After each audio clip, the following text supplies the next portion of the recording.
morning. Good morning. Right. Anybody who's a glasses expert, can you tell me what style would suit me? Because I don't like these glasses. The ones I like the most were your sort of roundy ones. I'm a Finnish fintech entrepreneur. But you're not Finnish. I am Finnish fintech entrepreneur. Morning, everybody. How are you? How are you? We've got lots to talk about today. We've got a varied potpourri. Yes. I hate potpourri. Do you like potpourri? Always just smells a bit like knickers. I don't. No, it's when men say that it's not knickers. It's their nan's knicker drawer because their nan used to put a potpourri. My nan's room used to smell of talcum powder and that's it. Oh no, and Germaline. And I was talking on one of these coffee mornings about TCP. Do you remember TCP? TCP. And she used to... You'd be like this as it came she used towards to attack me. And I'd be like, no. I think Nanny Thelma had some quite sadistic traits. Oh, yeah. When she used to say, I love you so much I could eat you, when I was about 5 or 6, I genuinely thought she was going to eat me. Ellen likes those glasses. Thank you. Don't encourage him, Ellen. They're great for filming because you can do... With the round ones, it's hard to look over them. Actually, as good as you can look over them really easily. I should tell that photographer that I was working with the other day because he was absolutely beside himself. He's new, and I went. So if I wear these, and they're on properly, I have to go right down, and then I can't see properly. Okay, I'll tell him what they were. But I used to years ago have ones that you flip. Oh, Sarah Witherington's granddad used to gargle TCP. Yes, why did people imagine all those chemicals you're gargling every day? In fact, my nan's sort of bathroom cabinet. Was stank of Germaline and TCP on my nan's. It was a cupboard of sadism. Like, she used to get those Beecham's papers, you know, the ones that we all grew out of because then they made them lemon flavoured and blackcurrant flavoured. You know, they were just like, they put into hot water and they were so bitingly bitter. You'd just pretend you didn't have the sore throat that you had. But Nanny Thelma insisted on using those all the way through. And she used to insist on putting them in cold water. No soothing, no comforting, no here's a nice warm Beecham, none of that. And also right down to the razors that were We love you, Nanny Thelma, by the way. Right down to the razors that my dear Nan had in her cupboard. They were old Bics. So if I didn't have a razor, I'd go, and then I'd find an old Bic. And by the time I came out, I'd nearly chopped my ear off because Bic razors are rubbish. Oh my God, JJ's Nan used to swallow the Vicks when she had a cold. Don't do that, folks. Yeah, she used to go like this. She'd go, when I had a cold, she'd go with the Vic, boom, boom, boom, boom. Why no comfort? Just like that. I'd be in bed. It's she'd weird. Go, do you boom, think this is that generation and why they're so tough? Is that it was so tough? Yeah. You didn't comfort, you didn't cuddle, you didn't soothe, you didn't say there, never mind. You just gave him a good slap and told him to shut up. My granddad, who didn't say much, he used to, my nanny Di, if you're here, you'll remember this. He was weird. Every now Coal tar soap. Oh, Julie Evans, thank you for reminding me. That's what my granddad used to use. Or he'd use imperial leather. Sorry, I had to pause. Go on. No, that's all right. He used to, I'd be asleep, and when I woke up, I think, what the hell is that at the end of the bed? He'd put one of those big brushes or a wet sponge. What are you talking about? He'd put them at the end of the bed to frighten me. So my feet would touch them, and I'd be like, oh! It was very odd. It was quite a cruel childhood, Mark. He was quite playful. I think he did the same to Nanny Di. Well, you know what my granddad did? My granddad used to work in special effects on the movies. Like big old, really famous movies. He worked on 2001. 2001 and he worked with... I should talk about him one day. Yeah, we should. You're talking about him now. So interesting. Yeah. He worked with all the big old Hollywood stars. But anyway, he had this trick before people knew about cling film, because cling film was a thing that they used in the cinema before we actually got to use it in the kitchen. They would really tightly put it over the toilet. So when people used to go and have a wee, the wee would about... So this wasn't a technical thing he did, it was a joke. But he was evil like your granddad. Oh, all right, okay. And every time he came round, he would count his peas. Look at that. I'm just going to change our Wi-Fi band because we've become digitised. Just one sec. Oh, yeah. You had a it's boring anyway, let's not say it. Oh, so that. Albus oil. We were also talking about, do you remember Optrex? She would shove it on my eye, get my head. That was really horrible the way you just did that. You don't do that towards a person's face. Well, that's what she was like. She would whack it on. But I loved the smell of Optrex. Oh, it hasn't got a smell. It It smells ha- of water. oh, no. Does Optrix have a smell? It has a really enticing smell. Ethan Johnson, we haven't seen Babylon yet because we haven't got 3 hours, 9 minutes to spare for it, but I am going to go and see it. I want to see it, but 3 hours is a long bloody time. One of our girls saw Avatar the other day and loved Mind you, every we minute saw of it. Fablemans the other day, and that was 2.5 hours, and just didn't 2.5 feel hours it. is all right. You didn't feel it for a minute, loved What it. was I going to say? Apparently, there's a thing one of the girls was saying about called Avatar depression. That you go to Pandora, which is the fictional world, and people are kind of having detox issues with leaving it. It's a known condition. Anyway, we've got too much to talk about. Of course, Spend too just much time not on talking. a sidebar before we get on with these stories. The Oscar nominations are happening today. I'm not at all gripey. Well, because we had this amazing experience. People who might be just joining us, we were long-listed with our short film Down to the last 100. down to the last 100, which In the is world. massive out of thousands and thousands. So we are now an accredited Qualified Oscar filmmaker, qualified We film. can put that wherever we go, Oscar qualifying film. But we didn't get through to the last 25. So We can think what could have been. Anyway, we're going to be, hopefully, we've got Thank you, Fifi. we've got lunch with Michelle to strategize about the channel and everything like that and all our social media. So that's going to be lovely. And also for me to give her a big hug, Michelle, aren't we? Michelle, looking forward We're to going to seeing you. roll around on the floor and we're going to have a Turkish wrestle. Thank you, James. We're still winners. We really feel we are. I mean, we have never met a single, it's a bit blurry. We have never met a single better. person who has been long-listed for an Oscar. And your family has a long So history. for us, it's a huge win. It's like a huge, huge win. So anyway, what are we talking about? Right. And I'm going to briefly at the end talk about the RAZZIEs. I always thought they were called the Razzles, but it's the RAZZIEs. We're going to talk about thruples. We're going to talk about middle-aged spreads, and we're going to talk about woke M&Ms. But first of all, we're going to talk about Emily Atack. Is it Emily Atack? First How of do you pronounce all, her surname? Attack. First of all, it is a triggering discussion. Could be a triggering discussion for some people. Yeah. Just to contextualise, this is an interview she's done. Well, she's doing lots of interviews because she's got a documentary out a week today, which we're going to watch on BBC Two. And we'll be doing a live afterwards on it. And I think the title is Emily Atack, Are You Asking For It?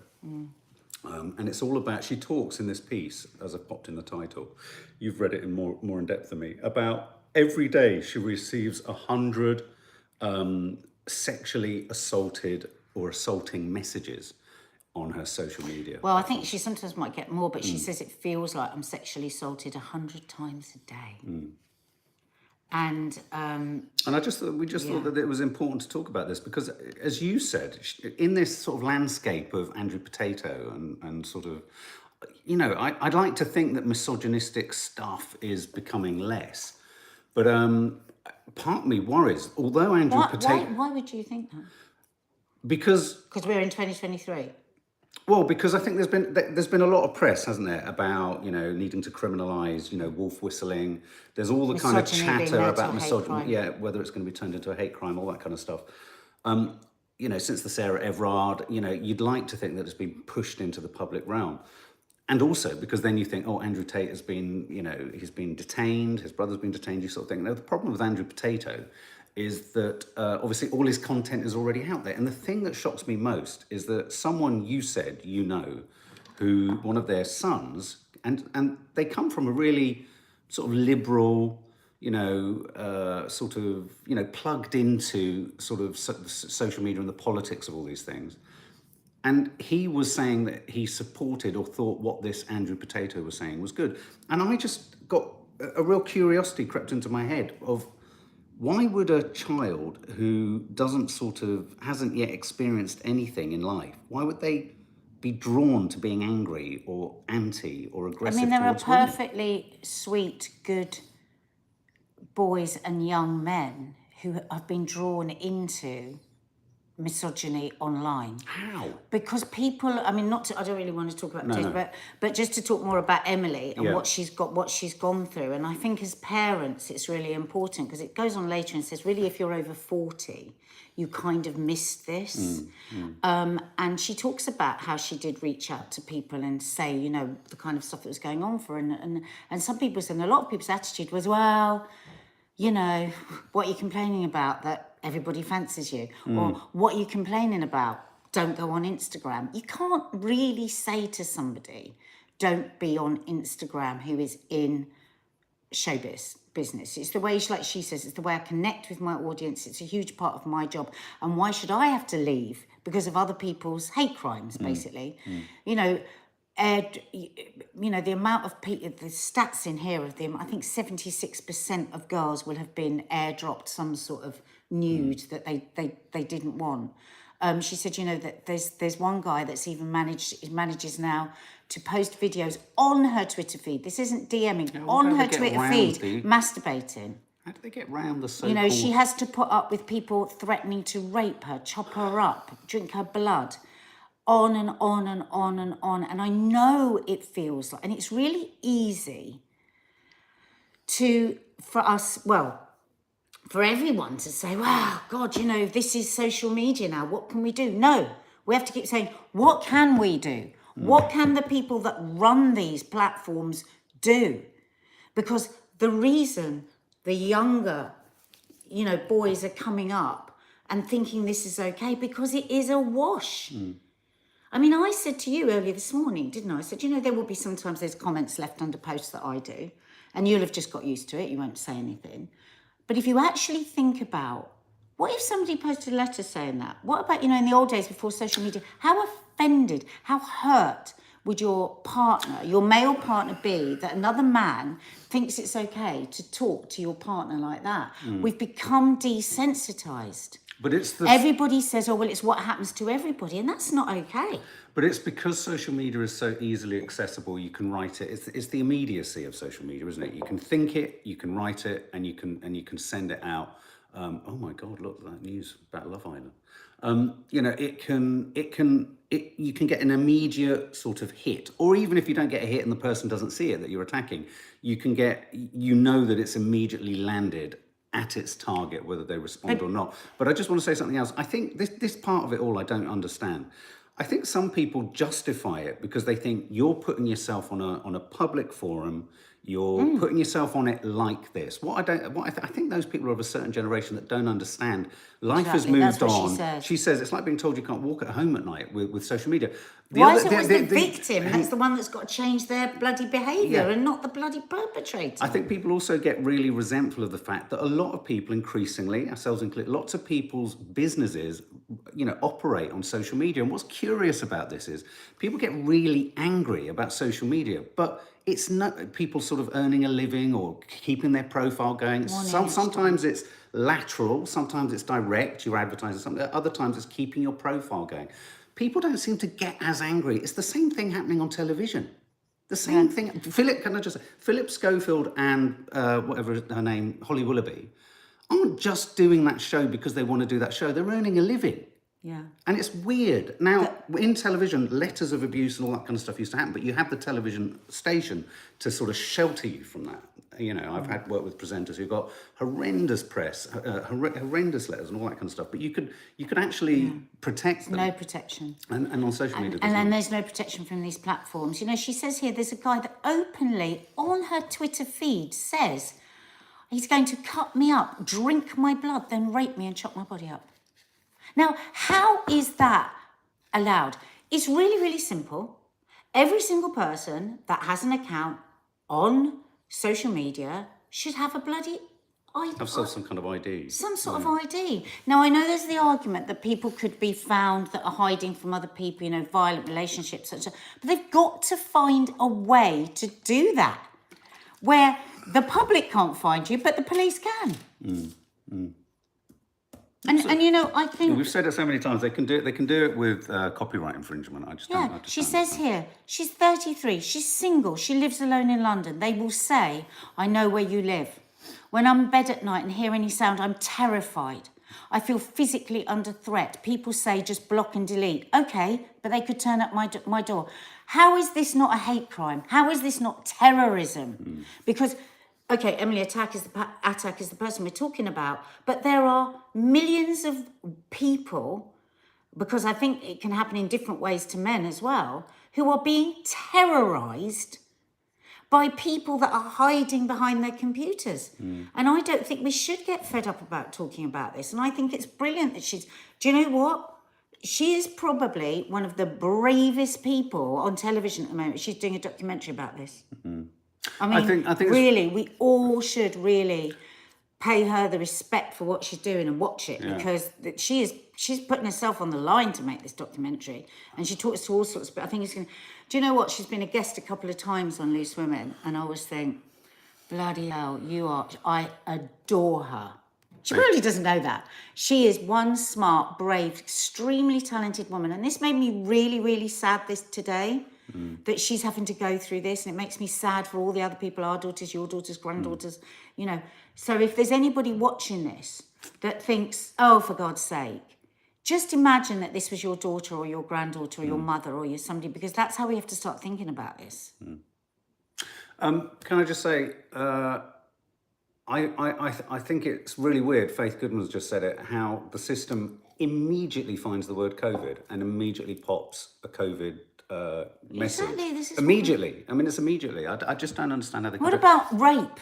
I'm going to rape you. Yeah. Why can't it pick that up? I just want to say, I think it's really important that she's called the title of the documentary, or they've called the title of the documentary, asking for it, because I still think, I mean, I suppose this is why I can never believe that we're in this state with Potato Man and all that kind of stuff, is...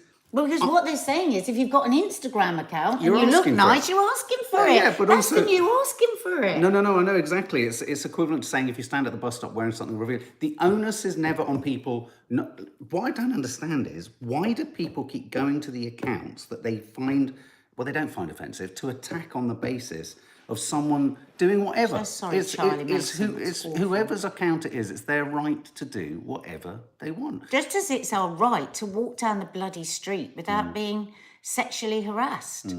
I don't know. I mean, there are other countries, aren't there, Mark, where misogyny is deemed as a hate crime. I think that's kind of that's the thrust of within this documentary. Someone says there they think we've, who's that, Hamdi? I actually think we've regressed into... Well, I do. That's interesting. I do. Because I suppose I'm just... It's not... There's strength in I don't numbers. think there's evidence of it. I think what I've said is a bit confusing. There isn't evidence. I suppose I'm in disbelief that it's gained any foothold and seems to be gaining more of a foothold. Someone just said the reason Potato Man sort of cuts through is that he says some good things. Yes, exactly. What Hooks them in. sort of good I don't things? want to talk too much about No, I know, but I don't want to I'm give just them saying... the air. But I think that why it has increased, because safety in numbers. So if there's thousands and thousands of posts, whereas some people might have been brought up with in a misogynistic household, and then gone out into society and gone, oh God, well, there's nobody saying this at school out loud. But now everything is out loud. So people are emboldened by the other people that are saying the same stuff. And that's why I think we have a tsunami going on, and we're not even like putting an umbrella up. Well, I'm gonna, in a weird way, I'm gonna connect this to a really weird story, which you think, what the hell's the connection here? I think the reason it's increasing is the cultural sense of wokeness, and that there is a sort of sense of political correctness gone mad. And I think there's this other sense that men are beginning to, or certain types of men are wanting to think that they're under assault. Yeah, they're fed up. They're fed up. Yeah, they've had to push against all the way. I think you're absolutely and right. I think this is the sort of harsh end Well, of a media that is constantly wanting to push this narrative out that wokeness is all a bad thing. And so in a sense, you know, you can't have, it's very hard now to suggest anything that incorporates or embraces the protection of any part of society without people going, oh, it's a bit woke, that's so woke. And Well, it's the press director of that this does that. documentary says that. She says every time women try and stand up, there is a lashback. I can never say that the right round. Backlash. They come back at us. They come back at us, you know. So this is an odd comparison because M&Ms, M&Ms, have replaced what they call a polarizing campaign. They had a campaign where they were supporting women's issues, and some of their M&Ms were, they removed their flesh-coloured limbs, put them in sort of, let's say, gender-neutral shoes, and the right-wing press... changed the colour of their... So they had flesh-coloured legs. So they changed them so that, say, a brown M&M was brown from head to toe. Right, okay. Blue, to encourage and discuss, in a sense, promote diversity of colour. Nice. Yeah? Yeah. But... What are you going to do with the purple It's proved M&M? polarising in America. The right-wing press has said that this is not inclusive of right-wing or, you know, people who don't feel don't want to keep going on about sort of diversity. They feel that they've been removed. White people have been removed from the M&Ms. Have we gone mad? So this is... Have we gone mad with what we've just been talking about and what's going on in the world and what we need to get sorted, and we're arguing about M&Ms? So the company announced a more inclusive branding strategy following it. So it's now actually employed what's her name, Maya Rudolph, which is a good move. So they're not necessarily moving away from diversity in what they do, but the right-wing media, Fox News, etc., really sort of put them under pressure. I'm sorry, I'm not understanding. Are the Fox Right. News people saying The we don't right-wing- want M&Ms with different coloured legs? Precisely, or with kind of gender-neutral shoes that aren't sort of feminine. Are they serious? No. So the M&Ms had an ad campaign called "Flip the Status Quo," which saw the button-shaped chocolates raise money for women in creative industries by donning limited edition candy accessories, including handbags and skirts. The campaign soon found itself under criticism with a number of right-wing outlets labelling the anthropomorphized characters as woke. God.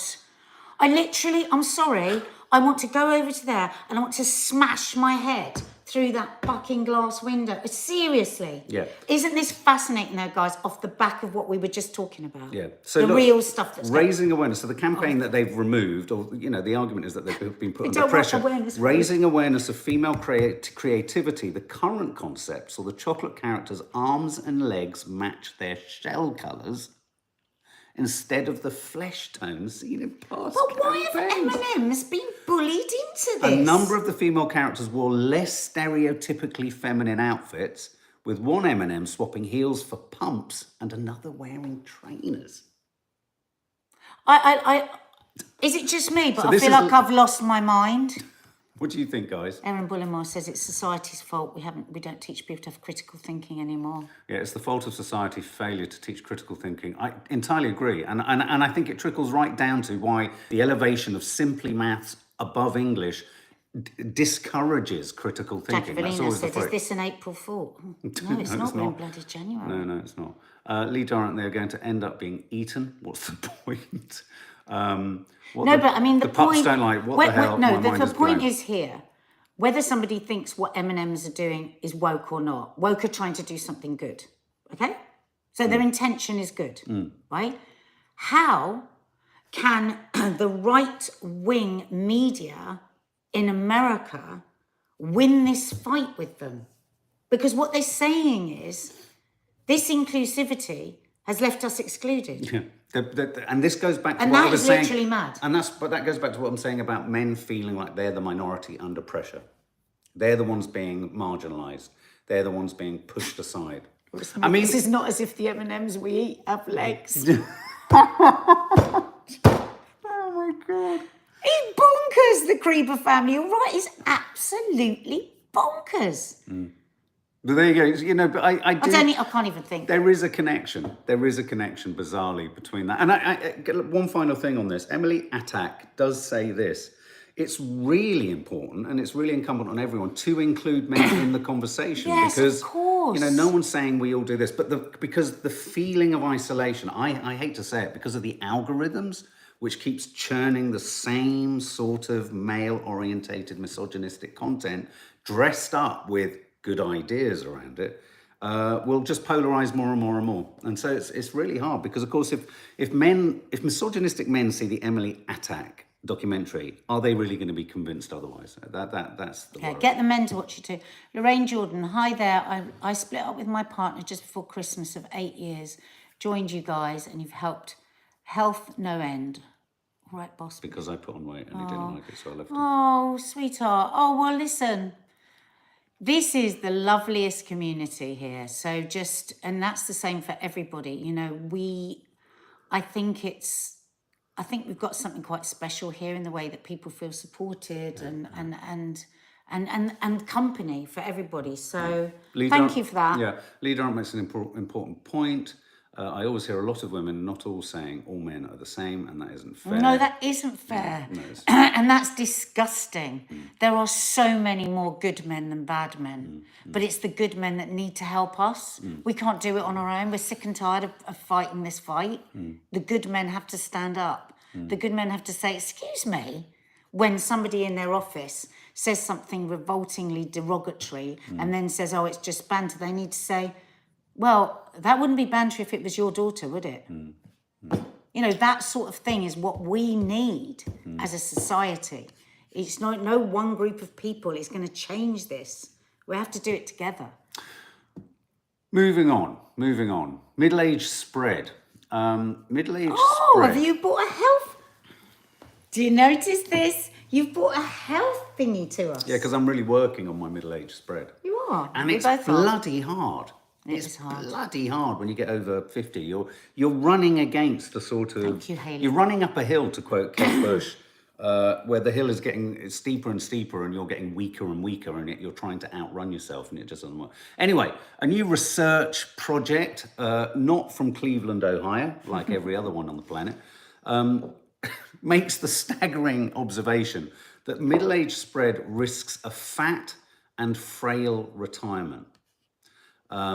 So there's nothing really surprising in this, but it's kind of like, well, what the hell can you do to fight this? The study, published in the British Medical Journal, draws on data collected from 45,000 Norwegians aged 51 on average when surveyed in 94.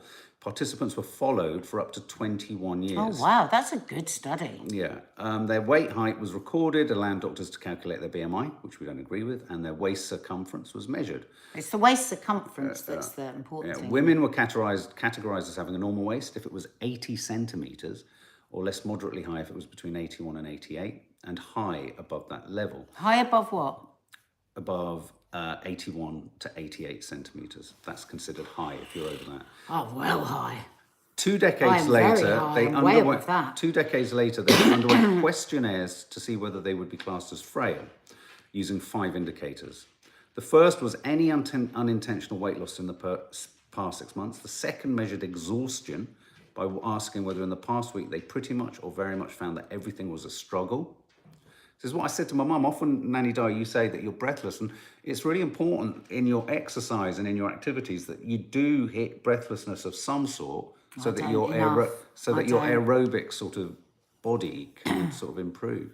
Individuals were deemed frail if they met at least 3 of the criteria and classed as pre-frail if they ticked 1 or 2.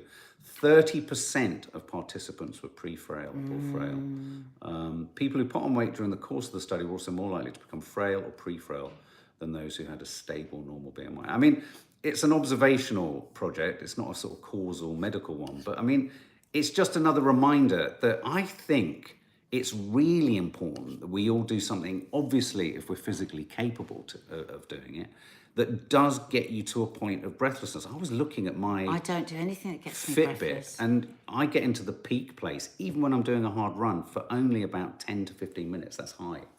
You know, the high place where you're hitting your max. There was an article out yesterday about just even doing 2 minutes a day is like incredible. So Yeah. so say your fitness is very, very, just even something like standing up and sitting down in your chair and like, or going up and down the stairs, just take 2 minutes and just go up and down the stairs, up and down the stairs. I've been doing that Stairmaster in the gym. I can do about 3 minutes. It's absolutely... I avoid it like it's a sort of villain. Out of breath for 2 minutes does a lot. It's just, I think we all get so demotivated. I hate being out of breath. And I hate exercise where I'm like, I just hate it. And I always think I've got to do it for a hit amount, which is 20 minutes, or I've got to do it for an hour. But 2 minutes a day apparently is incredibly powerful if you're out of breath. And it's really hard to get yourself to the place of thinking, oh, I must do that and get myself uncomfortable. It's discomfort, isn't it, that you're looking for. The Krieber family, I'm so desperate to make this year that I get fit and healthy inside and outside with anxiety, trying to make as many little changes. And it is about little changes. It's like when I started running, Nadia introduced me to running, and I would just run for 2 minutes. Yeah. I'd carry on running and he'd run be for a bus when you first got me He literally couldn't. Couldn't run for a bus. And now he's just so fit, but he didn't do it like, I've got to do this in 6 months. You just got to start and just be consistent. That's it. That's it. Absolutely. The thing that I keep saying all the time is, if you put some music on and you dance about a bit, that is better than nothing. That can be amazing. Remember I told you about that guy that I follow on Instagram who lost stones and stones and stones by doing nothing more than dancing. Well, he obviously reduced his portion size, but dancing. Didn't go to the gym, didn't go run, just dancing, putting on the tunes, putting on Madonna, and just dancing. So anyone can do that, because even if you're seated, you're wheelchair bound, just even doing this raises your heart rate. And exercises above the head, any arm movement above the head is cardiovascular. And it really improves chest, heart, lung space, and all. But for God's sake, talk to a doctor first. We know nothing. We're only just saying this. Well, from like Nanny experience. Di struggles. I mean, Do it, Jackie. Nanny Di Dance struggles today. to get her hands above her head, not lifting anything, just to get your hands above your head. It's not about lifting anything. Just try and get up like that. And Creeper family, you know what? If you just go into the bathroom when you're feeling anxious, put your headphones in and go and just say, I'm going to the loo to dance, if that's the only place you can be on your own, and just dance truly like nobody's watching. It absolutely pushes out that anxiety to someone else, but also you've raised your heart rate, you're burning calories. Not that I like to talk about calories, but if you do that all the time, you will notice a difference. Creataholic does a minute of star jumps when she's boiling the kettle. Wow. Bethy Kitch. God, you must have good knees. Yeah, Bethy Kitch, I like this. I pretend I'm being chased by a madman. Tends to help me go a bit further. I sometimes think to myself, I'm in an action film. I'll pull it up here. I sometimes try and think I'm in an action film, and if I don't get to this certain point, that's what he does. We're all going to die. Everyone's going to die, and it really drives me, because I go to a real place. He has discipline like I have never seen. He could have been totally exhausted all day. He'll get up, he'll go around to that dark corner, he'll put that Joe on. All right, come on, Marlene, little winners. And he will do it, and he will do the whole lot at 100%. He just blows my mind. I don't know how you do it. I would love a bit Joe of Wicks that. has really helped. Lee Peart, I've got a trapped nerve. Oh no, in my back. That's horrendous after lifting too hard above my head. My Lee. neck is in agony, and I had the most strange experience having a sports massage. Oh, well, we have to hear about that. But Lee, go and see Donna. Go and see Donna, or text Donna and ask her for the person that gave her the thing for her back. I'll leave you a message. Lots of love for Lee, who made a cocktail in this weekend's Sunday show. Hopefully we're going to see more of that. Incredibly fun. So funny. Debbie Atero says, how many of us now are putting our hands over our heads? Everyone do it now. Do you know what? As many of you as possible, if you've got 5 minutes at the end of this live, go and put a tune on. Don't give a fuck about anyone else. If it needs to go in the bathroom so nobody sees you, say, I'm going to be some stomping about. Don't say anything. I'm going up there to raise my heart rate and get rid of some anxiety, and I'm going to dance. I'm going to do it. Good. Just quickly, thruples. Do you want to do thruples? We haven't got time. We haven't got time. Can I just... So it's the Oscar nominations, but also the Razzie Award nominations have come out, and these are for the worst films. And I just want to share with you, in worst picture category, Blonde is in there. Really? Morbius is in there. Disney's Pinocchio is in there. Good Morning and the King's Daughter. But this I think, worst actor, Pete Davidson. Tom Hanks for Disney's Pinocchio. Really? Jared Leto for Morbius, and Sylvester Stallone for The Samaritan. This, I think, is really naughty. For worst actress, Ryan Kira Armstrong is a young child actor, I believe. Oh, and I don't think that should be I included. don't like these awards. No, I don't like them. Diane Keaton's there too. They have worst remake rip-off, Blonde, Disney's Pinocchio, and Jurassic World Dominion. Worst supporting actor, Pete Davidson again. I just don't understand that, because even if somebody is bad, there's been a lot that's gone into doing it. That's exactly it. And I just think you've got no idea of people's private, personal hell of when they are given these sorts of, why do they have to be so mean? But I just think I think, okay, people find it fun, but don't go for kids. Don't go for kids. Because other children that they have targeted have said they've lived with it all their lives. Mrs. Sadie's going to hoover like a maniac with some music on. Yeah. Yay! And tomorrow we'll talk about thruples. Can a thruple survive? Wow. And also lots of people Mandy Lou's got the tunes ready to go. Can we have a dance at the end? Yeah. Lots of people asking where and when is the next home time. Literally haven't had time to get them out, but they are coming. I promise you, we've got one more from 2022, or two more, and then we are moving into 2023. We've got some fun coming there, and obviously we've got the travel vlogs coming too. So, you know, there's We plenty should put some lined up. music on and have a last 20-second dance with them. Come on, put something on. Okay. What sort of music shall I go for? Let's Shall we get go you for, started, guys? because then you can go straight from here and put some music on, dance. Set a timer. So what sort You'll of go past music it. should we go for? I've got my music library Something up. where we're going to get on. Dance music. Should we go for techno? Oh, I hate techno. Or Is do you that want to the one go? that they have in Do you want to German go for clubs? house music? Yeah. Okay. What a way to go. Shall we try this? Come on. Hang on. I've got to make it Let's work. get this heart rate up. Come on, everybody. Oh, no, this is techno.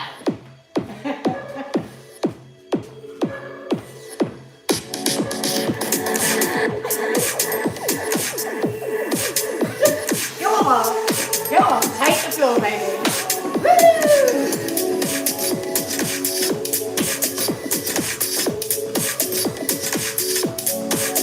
Slippers. You can just start like this, warm up.